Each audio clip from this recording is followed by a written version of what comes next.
Hi, everyone, and welcome to the Monomyth Diaries, a bi-monthly podcast where ordinary people get to share their hero's journey. I'm Mandy. And I'm Karen, and we'll be your hosts. Each episode will feature a hero who will share their journey of growth. We'll hear stories about forgiveness, survival, determination, and much more. We're glad you're joining us because we all have a monomyth to share, and someone out there needs to hear it. Welcome back to the Monomyth Diaries, where it's a take what you like and leave the rest podcast. Today we had the opportunity to take the show on the road. Mandy, can you tell us, where are we? Absolutely. We are recording today from the Cottages, which is a co-working space here in Katy, Texas, and it is owned by Hi Ho and Cyndi Din, some friends of mine. Cyndi and I met each other actually through our husbands, and she has an absolutely incredible story to share with you today. We found it truly inspirational, and we hope y'all do too. Please join us as we welcome Cyndi to our podcast. Cyndi, welcome to the podcast. Thanks for having me. I'm really excited. I'm so glad. We're going to start off with some monomyth story starters. We're going to ask you a series of quick questions. You feel free to elaborate if you want. You ready? Yeah, let's do it. Okay. So Cyndi, sweet or savory? Sweet. What's one thing you can't live without? My kids. What is your dream vacation? Oh, I love being like near water. So, I don't necessarily have to be in the water. So something beachy, anywhere really. Nice, warm, balmy. What's your favorite way to spend a Sunday? Well, we normally go to church and it's just a relaxed day. No cleaning, cooking, just go to church, come home, relax with the family. Maybe some board games. That's fun too. No work. Okay. No work, no. Especially board games. If you could live in any time period, when would it be? I would have to say when Jesus actually was here on this earth and was able to walk. I would have loved to have met him. Yeah. And experience that. I love that. I would not think to do that. What's your biggest pet peeve? That's hard. Let's see. What do I get annoyed about the most? Probably right now would be people who are just not nice to other people for no reason on social media. Like, you don't have to say anything if you don't have anything nice to say. But like, why do you feel the need to say something negative? I don't know. It's just that would be my pet peeve. So Cyndi, what is your favorite childhood memory? I grew up surrounded by a lot of cousins, and especially being born in the year of the dragon. And so I have a lot of male cousins. And so we would be outdoors a lot. I was considered a tomboy. So I would climb trees, and there was this magnolia tree that we would just sometimes climb. And if you know anything about magnolia flowers, before it blooms, you can actually peel it out. And there's like this, the pollen, like the yellow pollen. And we can use it as grenades. Just throwing that. Anyways, it made for a messy yard, but I had no idea you could do that. no, yeah, we should try that. We have a lot of magnolia trees on our at home, so we could try that one day. Is that what produces all the yellow pollen that we get all over our cars?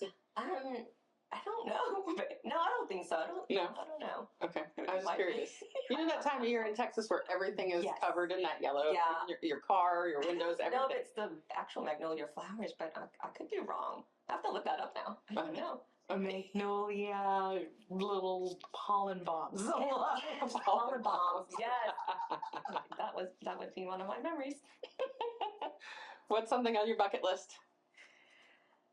Bucket list. I would love to go to Rome. And, just, I don't know, just go and, explore. I would love to go. Yeah. It's on my bucket list. Me too. Okay, we can go together. Yeah. So if you had one wish, what would it be? One wish. I know world peace is kind of like, everyone's like, go-to answer. I guess for me it would be just, having like my family get together, including my mom and dad, because they're divorced now, to really be at peace with it, to be accepting of it. And, because we have this conversation like, well, what if the grandkids get married? Who do we invite, grandma or grandpa? And it's always a difficult thing when it's not about us. It's about the bride and the groom for that day or for any occasion. It doesn't have to be a wedding. But just to be able to come together and not really drag the past in, because the past is the past. Mhm. We were who we were back then, and we're different now. We can accept the past and just move forward. So that would be my wish. Love it. I love that. More practical, right? A beautiful one, though. Yeah. For sure. What's your biggest fear? Um, well, of course, death comes to us all, but my biggest fear would probably be not dying necessarily, but getting sick to where I'm here, but not like I'm physically here, but mentally I'm gone, and not being, then putting that burden on my kids. I think that's a big fear of mine, not wanting to burden them with taking care of me physically. So Yeah. You are so thoughtful. I have to consider that, because it's so, when people think of dying, I mean, at least it's a finale, like, there's closure. But when you're physically not able to help yourself and someone has to care for you, that's hard. So, yeah. I think that might be all my questions. That was it. Okay. I thought it would be harder. I'm like, oh, that's hard questions. Right. So, Cyndi, we're so glad to have you here. Can you tell us a little bit about your childhood and what cultural expectations were for you in your family and in your community? Sure. And so my parents are from Vietnam. They came over during the fall of Saigon in April of 1975. At that time, it was just my sister. She was under one. And so imagine a family of three with a little, not even a toddler yet, coming and just really creating a whole brand new life here in America. We were sponsored by a family in Wisconsin. And from there, my parents did move south for opportunities in New Orleans, which is where I was born, a year later. And with that, my parents were just trying to make ends meet. It was really difficult financially for them. They didn't speak the language, they didn't understand the culture. And being born in between that, so I first generation born in America, so there was expectations, right? Expectations from our motherland, being Vietnamese, and then being in the land of the free. So, I mean, I was kind of that first generation where I was born with the expectations of how women, or just as a female, I guess I can speak on behalf of being a female, versus being born here in America. There's a lot of cultural differences. Yeah. I did have my parents by 1982. We were a family of seven, so I have three younger brothers. So it was my sister, myself, and three younger brothers, and so I can tell like how my parents treated the boys versus how, and not that they didn't love us, it was just different love, Right. a different kind of expectation. Just like any group of generation, it's just the cycle, right? My mom was born and raised as a housewife. Those were her expectations: to be dutiful, to be obedient, to be submissive. Those were some of the traits that she was trying to pass down on to me. Right. And so growing up, it was difficult because, I was watching a lot of shows like The Cosby Show, and, the roles of a female there in those shows are a little bit different than what my mom was expecting of me. Like, I was expected to learn how to cook and to clean and to cater and to serve. It was those duties that I resisted. And I don't know if I was just being a teen, being resistant of those expectations. But while my brother, on the other hand, well, after dinner, they got to leave their plate, get up, and do whatever they want to do. So I felt a lot of, just this push and pull. I want to help my mom. On the other hand, it's like, well, I want to be like the boys. And as I was sharing earlier, I grew up with a lot of boys around me, three brothers and a lot of cousins who were dragons, because I was born in the year of the dragon. And so I definitely felt like I want to be like the boys. I just want to eat and get up and go play. Why not, right? Why can't I be like them? So there was a lot of that growing up. I mean, I thought we were all equal. We would live in the land of the free. I'm free. I should be free to do all these things. So that was kind of my childhood growing up. I mean, I can definitely see the difference in how my parents raised me and my brothers. The boys are going to be taking on the name of the family. They're going to carry on. It's a very patriarchal. Like, it's not created equally or fair, in my opinion, as I was growing up, and I was, probably a really bitter teen. So do you feel, in your culture, do you feel like it's women are seen as less than? Yes, I do feel like we were seen to be at less of a value, less valuable. Like I said, I just guess it's a different type of value, whereas we're valued to be the homemaker, we're valued to be the nurturers, we're valued to serve and to take care of the family. Those were the expectations. Mhm. As a female growing up in America, there was that struggle between like, the expectation of being, the motherland expectation versus the land of the free expectation, the Vietnamese culture versus the American culture. There was just Some duality. Yes, and it was a struggle for me because I was the firstborn here in America. So there was definitely a generational conflict between, the Vietnamese culture and the American culture for me. And you mentioned before that you moved quite a bit when you were younger too. Yes. Is that correct? Yes. We moved around quite a bit. When my parents first came to America, we were in Wisconsin, and then, they moved south for opportunities in New Orleans, and then from there back up north, and then to Oklahoma, to Florida, to California. And it was a constant move, and part of it is I understand of the opportunities, and then they also were looking for where are their families at. When they all came to America, they were all just kind of they moved where the sponsors were, and so sometimes the sponsors were not. And I don't know, can you imagine back in the 70s, we didn't have internet, we didn't have the kind of communication tools that we have today. So it was just more of like when they hear, oh, my family is in, California. Let me move there and be with them. And it's a comfort thing, right? When you have family who understands and, can help you and you can kind of stay together. So we constantly stayed together, almost like in our own bubble, right, as we started moving around. But yeah, we moved around quite a bit. So I had to, it's like every time we moved, could be in the middle of a school year. Yeah. It doesn't have to be, oh, let's wait for summer to come around and then we move. No, it's just like, hey, we're going to move and we'll just pick up and go. So that was a challenge as well. Making friends and the stability of it, it was constant changes. Mhm. How did observing your mom's experiences shape your understanding of gender roles for you? Um, I may have mentioned like my parents fought a lot growing up. And part of it, or probably a big part of it, was related to financial stress, right? Constantly trying to make ends meet and the struggle of, not really speaking the language and being a caregiver of 5 kids is not easy. And so my mom on one hand is trying to feed and support and teach and raise the kids and, between two cultures, that she's trying to learn as well. And then my dad trying to make ends meet with working 2 jobs or multiple jobs sometimes.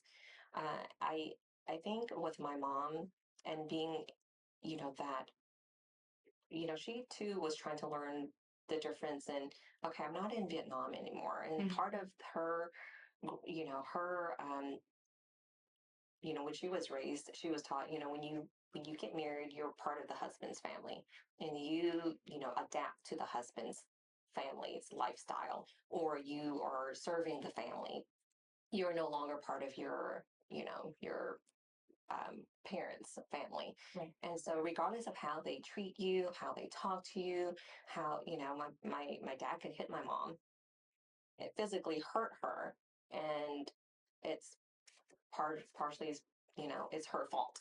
Like, well, you should have not talked back, or you should have, done this, or it's always like what she shouldn't or should have done. So seeing that, it was really hard for me to accept because, again, I I watched a lot of TV shows where the husband, was really respectful to the wife, or the wife was able to voice her opinions or her thoughts without really a lot of consequence other than mutual respect for that person's thoughts and, actions. So I think in short, I feel like my mom's life and the way she was raised and how she really carried out her duties as a wife, as a daughter-in-law, as a mom, was really to not also lose face, because being in the Vietnamese culture, losing face was a big thing. Right. Like, you don't do anything that will, even though she's no longer part of her family after she marries off, she's definitely not allowed to do anything that will bring a bad name to the family that she's left. So that was really difficult too. You're damn if you do and damn if you don't kind of thing. So you endure, you accept, and you just, even if she were to go home to her mom and dad, if she was in a physical um, abusive relationship, the parents will then say, you need to go back to your family. And it's expected. And it's expected. I know you briefly said that when you're younger, that you knew you didn't want to be like your mom, because you're witnessing these things, and obviously you don't like them. They make you uncomfortable. But you also told me before that you didn't have a particular role model. How do you think you got to the point where you knew that you didn't want to be your mom? Like, what's influencing you? Because you're in a Vietnamese culture with other Vietnamese people, right? You said you constantly moved to be with people that speak your language, are culturally similar. How do you think you got there? Well, seeing what my mom had to endure in her relationship with my dad, I definitely didn't want to be a housewife. That's what I was like. If being a housewife means you don't have a voice, you don't have, you can't share your thoughts, you have to be, obedient and, be a servant. I knew I just didn't want to be that. I didn't want the physical and the mental abuse of being in that kind of relationship, because I associated that with being a wife and a housewife. Right. Um, and so, again, I was watching a lot of different TV shows, and I saw the mutual respect of the husband and wife in a lot of those shows. And I know it's just a show, but that was my glimpse into what American culture looked like. Okay. And growing up, again, I was in this bubble where I was surrounded by cousins whose parents were also going through the same thing my mom and dad was going through. Okay. It was very similar, stories, just different households. And so I just thought that was normal. I wanted out. I wanted different. I just wanted to be like the Cosbys. And I didn't really have like a true role model, because we lived in this bubble. Same family, same story, just different addresses. I wanted to break out of that bubble to see what life is on the other side. Some people have asked me, well, if you had 3 doors, which door would you choose? And if I knew this door already looked like my mom and dad's, I'm like, I don't want that door. I'm going to try out that door. And it was a risk, right? It's a risk. And I didn't know. But that was kind of where in my mind, my little, immature brain at that time was like, this is not what I wanted. So here you're already reacting and pushing against these rules and these kind of expectations. When was this happening? Like, ballpark, how old were you? What part of your life? My earliest childhood memory of the physical fighting was probably when I was maybe 4 or 5. Was before I went to school, for sure. Wow. Yeah, we were young. All of us were really young. Just the my dad would just at dinner sometimes just flip tables, because they'd gotten into an argument, and we're expected to clean the mess. I want to say the most impactful one that I remember that really just shook me to the core was when I was likely in 4th or 5th grade. My they got into an argument about something, and I know my grandmother, my aunt, they were all there, and he still was like not able to control his temper. And, next thing you know, like the cops, the ambulance were there. My mom was really hurt. And it was just that moment of, wow, like this has gotten really out of hand. And I remember my mom, like after she got back from the hospital, she was so angry and heard that she picked us all up, packed us all our stuff. We were living in Louisiana at this time. She bought I guess, a one-way bus trip from there all the way back up north to Wisconsin, to where our sponsor family was, to kind of get help. And I remember it was a long bus ride. And I got so sick. I get motion sickness, so I was super sick in the car, car sick. And then when we got there, we were in a battered woman shelter. I didn't know what it was called at that time, but now that, you know, I look back, oh yeah, that's what it really was. It was just a shelter for battered women. And I got so homesick there too. I just remember being sick all the time. I don't know quite how long we were there, but I knew that my mom was trying to seek help, Yeah. trying to reach out for someone to help her. And there was all five of us, you know, remember there was like my sister, me, and my three younger brothers. So we were there for a short period of time. And then all I remember is next thing you know, my dad shows up and then we're flying home back to Louisiana. So you're talking about this incident that like you're in elementary school, you're Mhm. fourth or fifth grade. Your grandmother, your aunts, your family are all there, Mhm. and the police come up, and then you guys get away for a bit, and then your dad pulls you back. What kind of messages were you getting from all of this, that from your family, from your community, that's telling you about your worth? Um, I think as a woman and seeing that, I felt like my mom was saying that her worth is only as good as what her husband um, gives her. Like, that you got to just accept and endure, whatever it is and however he treats you. And I'm sure my dad would like, I'm going to try to change. I'm going to, do certain things to try to make things better. I want, like promises. Um, and and so for us, it was more of, what my mom needed him too, in a way, right? She financially couldn't support herself or her five kids, and we were so young at that time. And I'm sure there was a part of her that said, well, I have to, try to make this work, one, not to lose face, right? Because divorce was just a big no-no in the family. It was not accepted. And on top of that, my mom was, we were born and raised Catholic. And so a religious aspect of that kind of was intertwined with the cultural aspect of, well, you till death do us part. So your mom probably felt this compelling to stay. Yes. Yes. And so there was probably a mixture of all of that. And so I have to say, when it came to our worth and our value, it was just in a place where, if you can just sacrifice a little bit more, it's all about sacrifice. Or we were expected to sacrifice. As a mom, we're sacrificing. As a daughter, you're sacrificing. As a wife, you're sacrificing. You got to sacrifice your happiness, sacrifice your worth and your value and your joy and your whatever. You just got to sacrifice it for the sake of your family. At the cost of your safety? Yes. Wow. Yeah. Sorry. Well, I know that's so unfortunate. Yeah, and I don't think in most people's mind, like, especially like, talking to my aunts and uncle, they're like, well, you know, they're not going to go that far. You know what I mean? People just don't expect, like, yeah, he got angry, he hurt me, he didn't mean to break my arm. I think that's their mindset was just, we've gone through it, it doesn't get that bad. The worst it gets is, maybe a bruise or a broken arm, kind of thing. They minimize it. They minimize it. Yes, they do. So this carries on this sort of interaction between your mom and dad all of your childhood. Yes, they were married for 40 something years.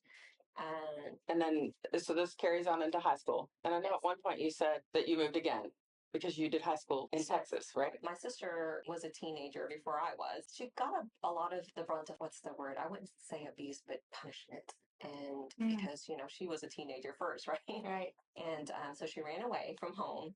And so there was a move from Louisiana to Texas to kind of help contain that. So we moved to this tiny little town called Palacios.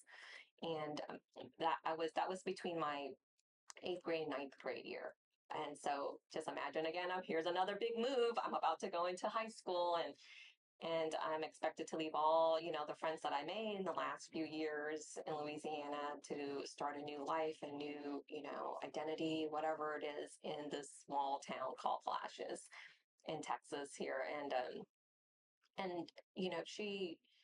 it was, I think for us, my mom and dad was just like, well, again, sacrifice, right? My mom has to sacrifice. but that means we all have to learn how to sacrifice. We have to sacrifice for what they thought was best. And yeah, the abuse, it didn't matter where we were at. You know, my dad, when he was angry, if it was something my sister did, then I got, you know, a lot of that as well. Because when she left, she's like, I'm not dealing with this. I'm leaving. And so for me, it was like, okay, my dad's angry now, and he just, you know, I look back and I question, like, even if he was mad at her, he's like, well, you know, I'm going to do this to teach you so that you don't run away and you don't, you know, and it was like, but I'm not her.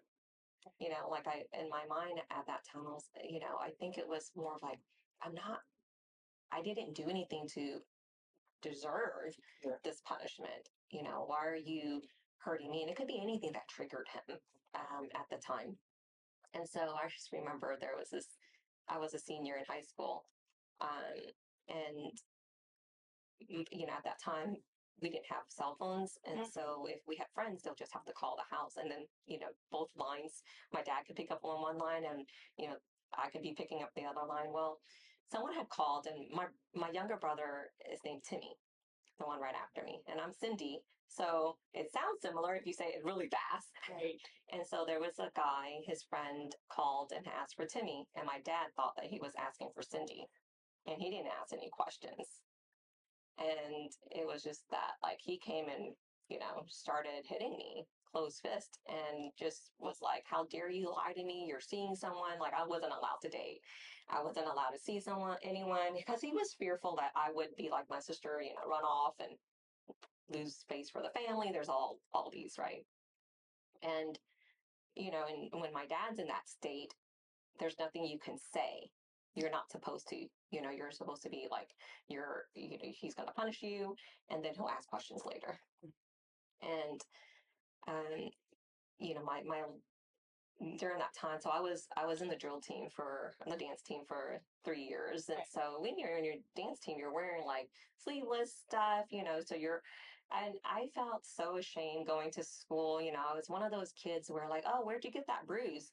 How'd you hurt yourself? Whoa. And then you just have to like make something up. Oh, you know, I bruise easily. I, you know, ran into the wall, you know, like I was one of those kids just having to explain what happened.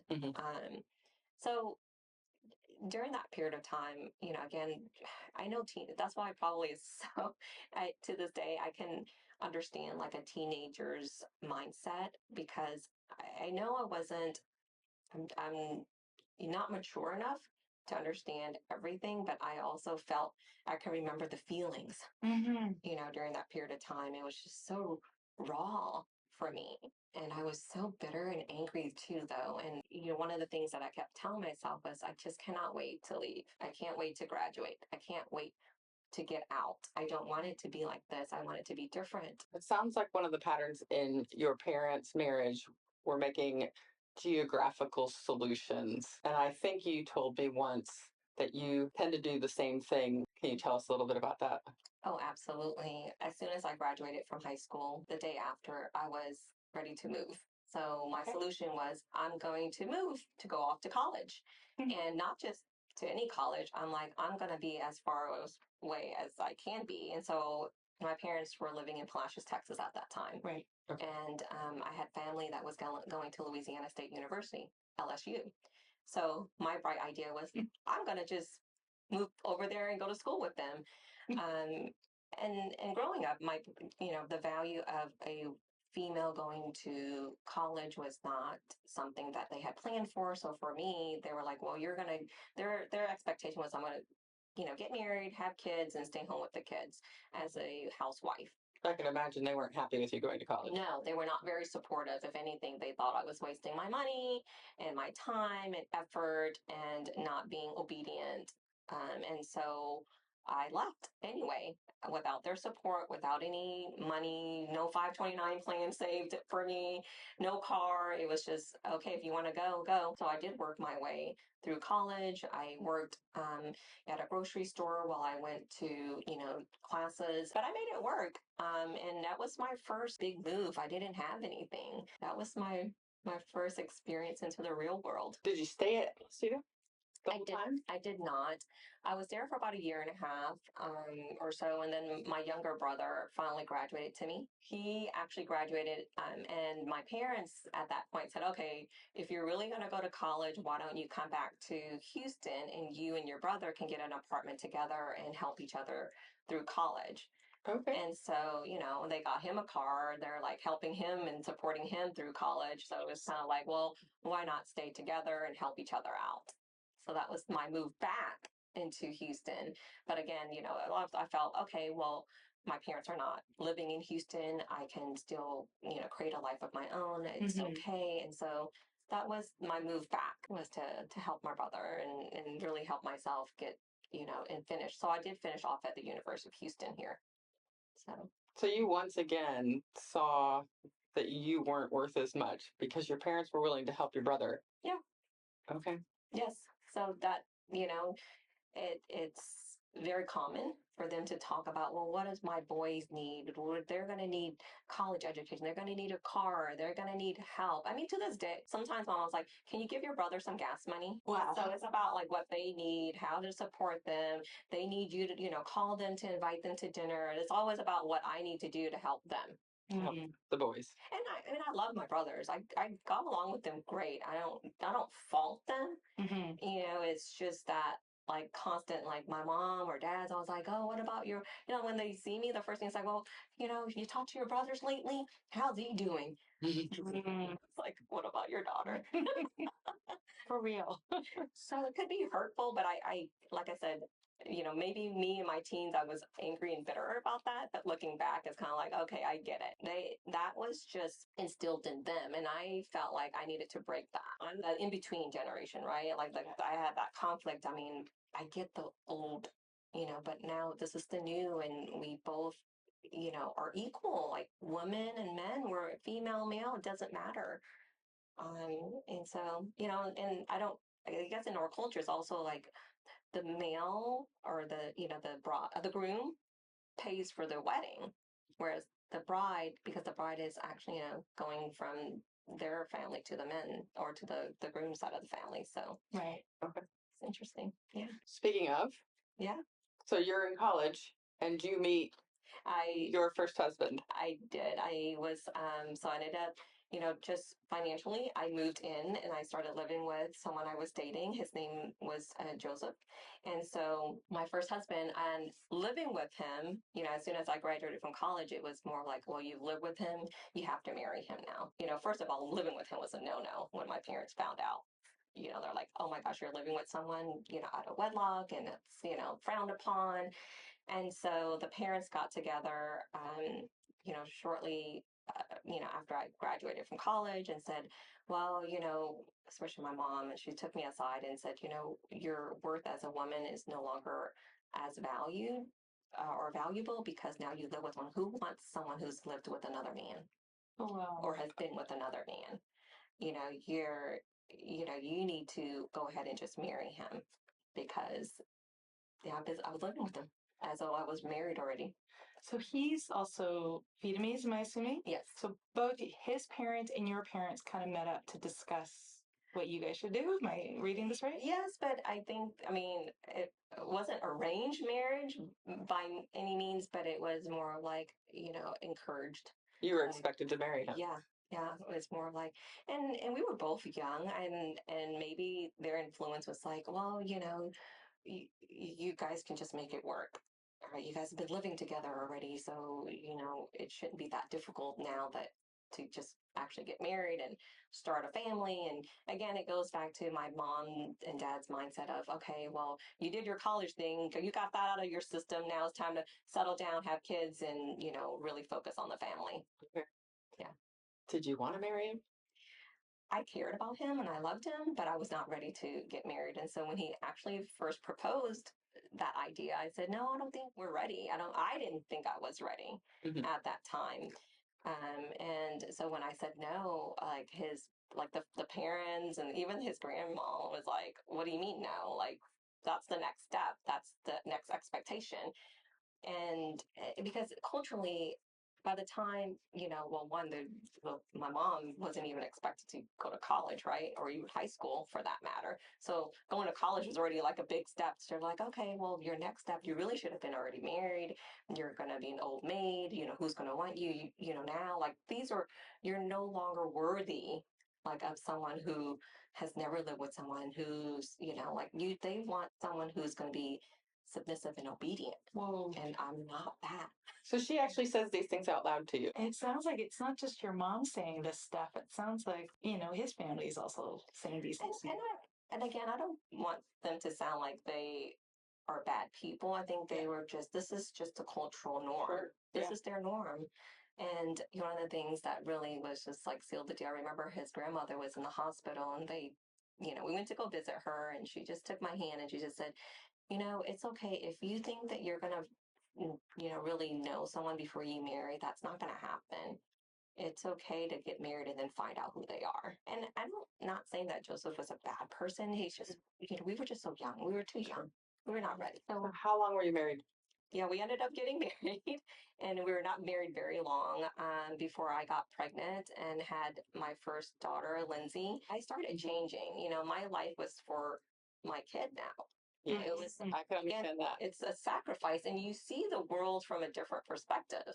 And so I started, there's no more, going out late, friends over all the time. I mean, your life now revolves around this child. Yeah. But number one, my first husband his lifestyle didn't change. He was still, partying and gambling. And, I think the gambling part was really what got me. And we were only married maybe a year and a half, 2 years. We were trying to save up for a home. We had a baby. We were trying to move along financially. And I was trying to, really progress in my career. Like now I'm a career trying to, make a name for myself out in the corporate world. And then I have a daughter that I'm trying to take care of.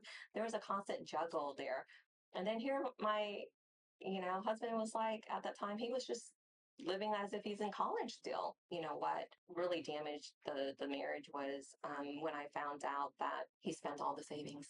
Oh. And we had a bank statement that came in that had negative dollars in the bank account.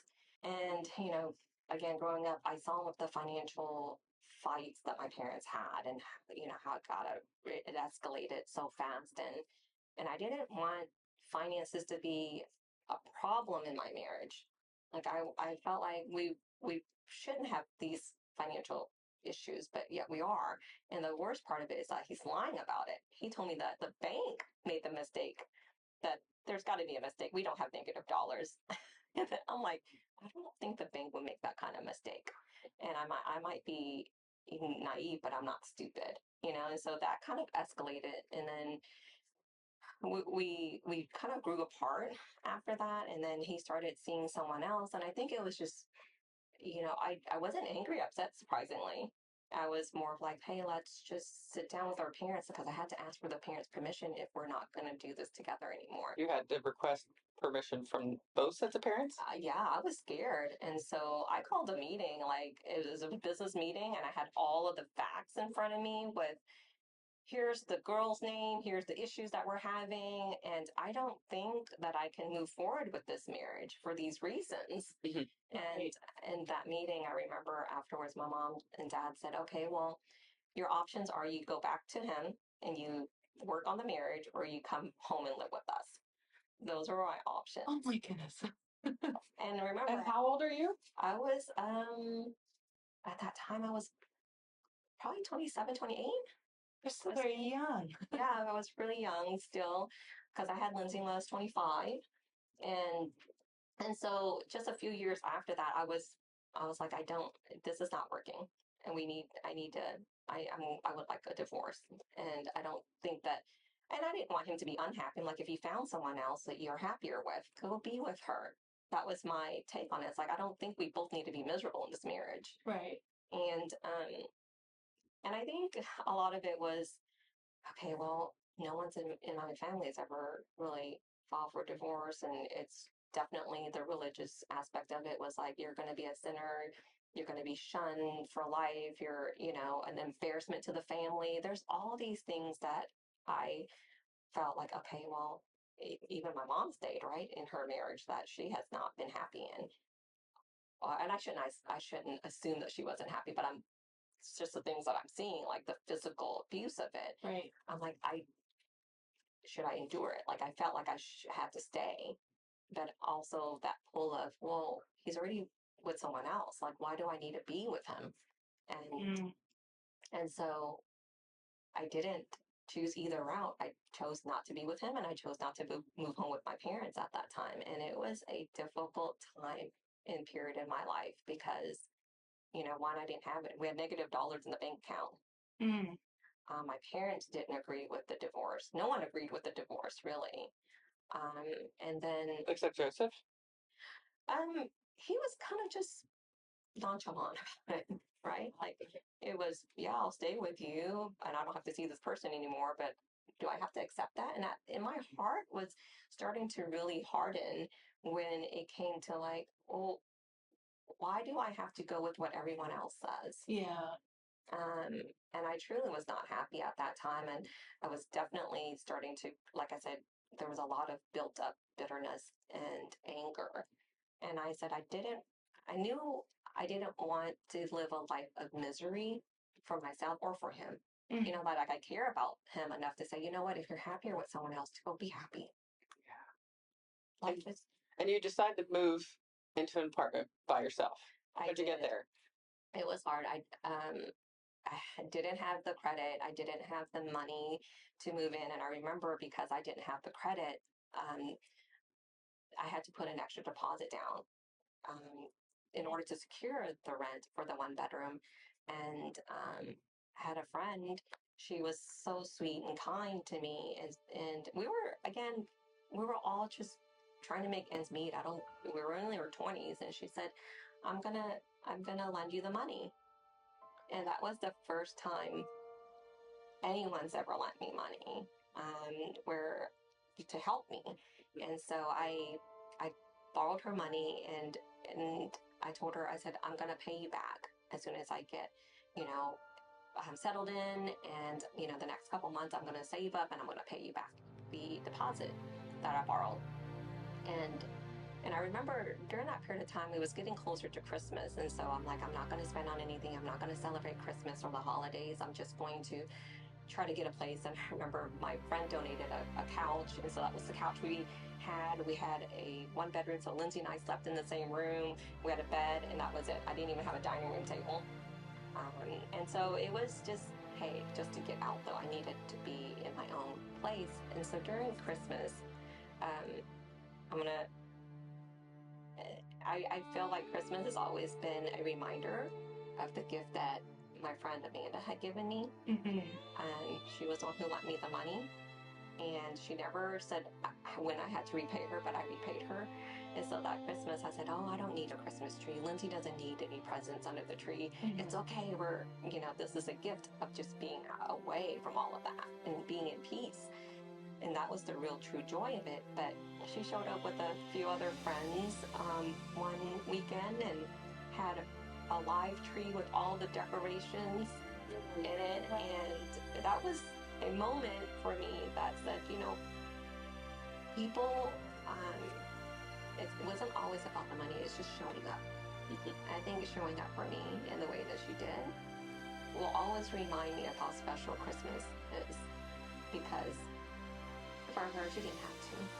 She didn't have to spend that money on me because she too was going through her own things. And I felt so blessed to be able to have her and, round up friends to come over to help me decorate and really make that Christmas a true Christmas blessing. And so I'll never forget the way she made me feel, more importantly, but the help that she gave me when I needed it most. Wow. Angel in human skin. Yeah. And to this day, I try not to remind her every Christmas. It is her birthday during, right after the holidays. But,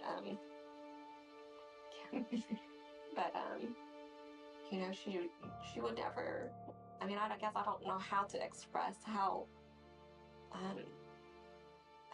much of a blessing she is to me. Like, I can never repay her for the things that she's been able to give me when I needed it. Mm-hmm. So, sometimes during Christmas, I like to bring up the stories. She's like, oh, don't say that. I don't, it's like you don't understand how much of an impact. Yeah. Because what are my other options if she didn't help me? Yeah, she absolutely changed the trajectory of your life. Yes. Yeah. Would you say that was like the defining moment of when you actually broke free from a lot of those constraints you were feeling like you had to stay in your marriage and so much pressure, that this angel came in and helped give you freedom? Yeah, I definitely felt like it was another stepping stone towards that.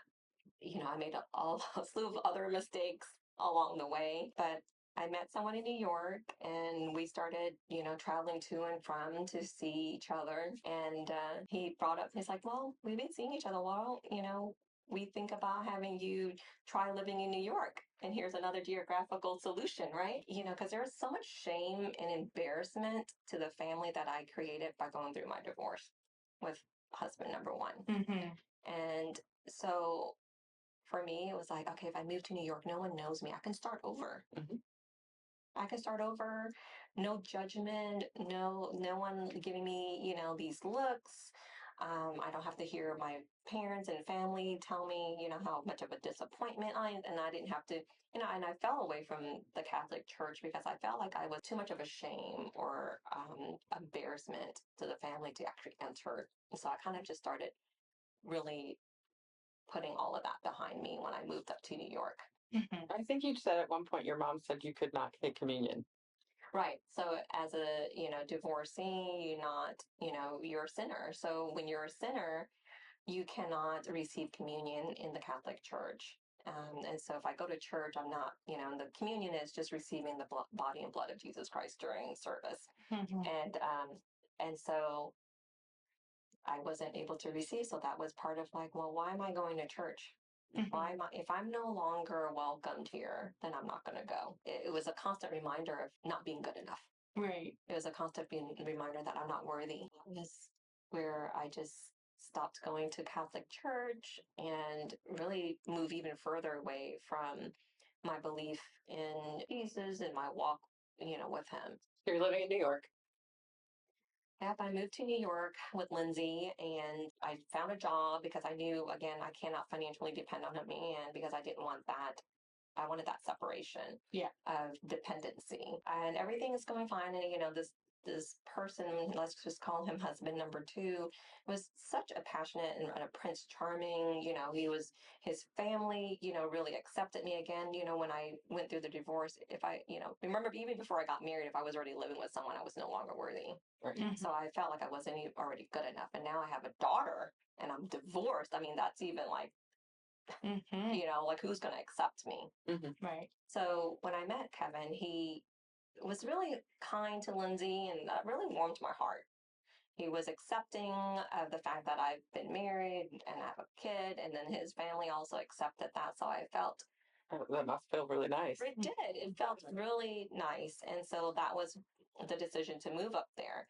Now, once I moved up there, living together and being out of my element was really difficult for me too. Mm-hmm. And so there was some challenges there. Financially we were okay, but I felt like there was conversations that he and I would have, but it escalated really fast to where he reminded me a lot of my dad. Had a very short fuse. Mm-hmm. And I remember, we were just simply talking about something simple like in order to save money, maybe you get on my phone plan. And I think there was some trigger there that caused him to really get heated and upset. And all of a sudden he just slapped me. And it was, again, the first time since my dad that a man had hit me. Oh my goodness. And so it was a shock. Yeah. Because that never happened with No, Joseph. no, Joseph never hit me or, mistreated me physically or anything like that. He just was a party animal. We were young. So when that happened, it was a shock and, and I felt super alone, but I had Lindsay and I did get up to leave. I left with her. I went out to the car and I sat there, and it was New York. It was cold and it was snowing, and it was, even if the car engine was on, you can still feel, how cold it was, and especially if the car was idle. And I'm like, I don't even know where I'm going. Like, I didn't have any family or friends up in New York. And so again, here I am. It was a geographical solution, I thought, getting away. But then I'm here and I'm now in a situation where do I go? I didn't know where to go.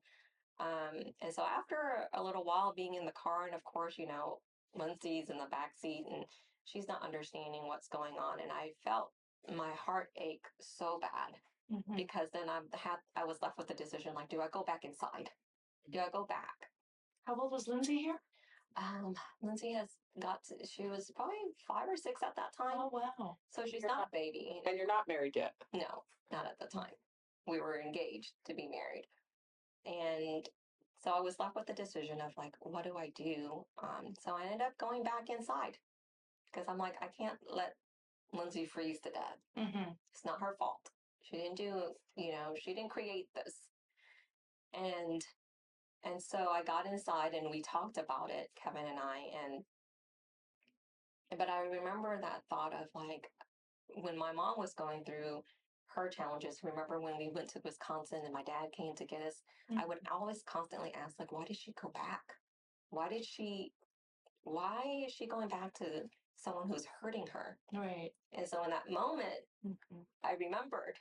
In that moment, I'm like, because she's thinking about us as her kids, where is she going to go? What is she going to do? And so for me, it was more of, where am I going to go with Lindsay? Even if I do decide to leave and geographically move again to solve this problem, what do I do with Lindsay in the meantime? This is my home now, right? I have to go back. And so you can understand why your mom sacrificed. Yes. And so that moment of putting my pride aside, putting my anger aside, putting everything that I was feeling aside. Your worth aside. My worth aside, to go back in and talk it through. And so we talked it through, and he too was like, I've never done that before. I'm never going to do it again, and making promises again, reminding me of how my dad has always made these different promises. And again, but I needed to believe that in that moment, that it won't happen again.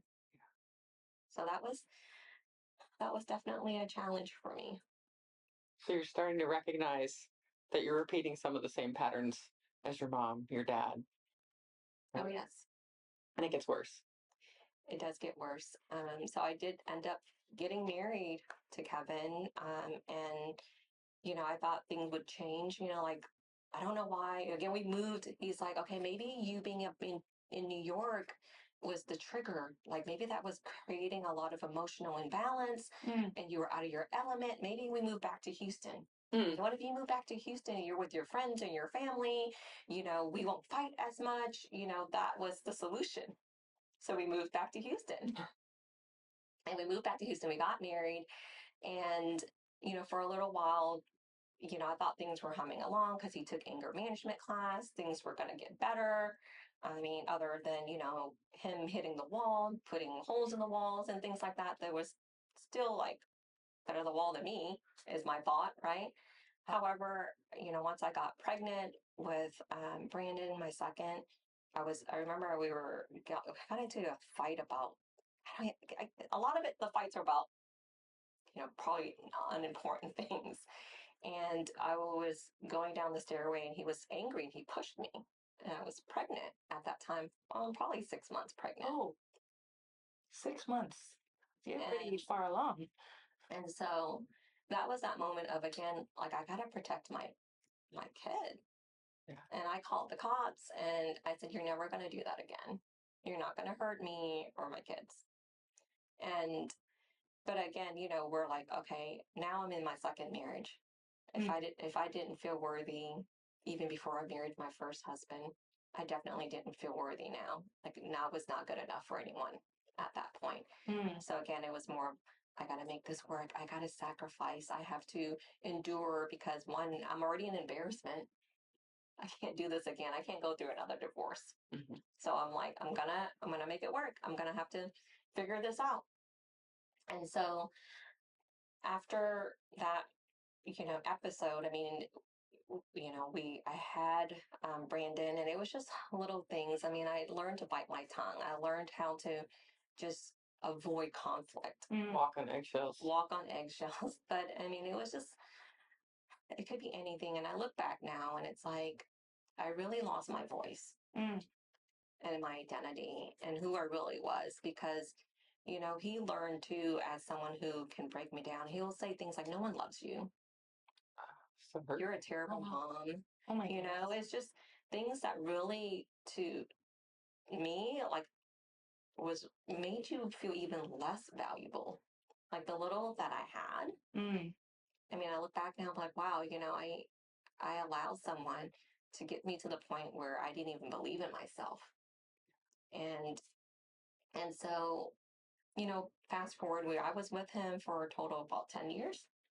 And it I guess the breaking point is when we got into such a big fight where he had me pinned down and where he was like choking me, and I mean, the the the way he looked, it was not him anymore. Right. And where he was like, he threatened to kill me at that point. I think once he said, I'm gonna effing kill you, I think he and I both recognized that, one, it wasn't right, and that this could probably keep escalating to the point where he could hurt me or I can retaliate and hurt him.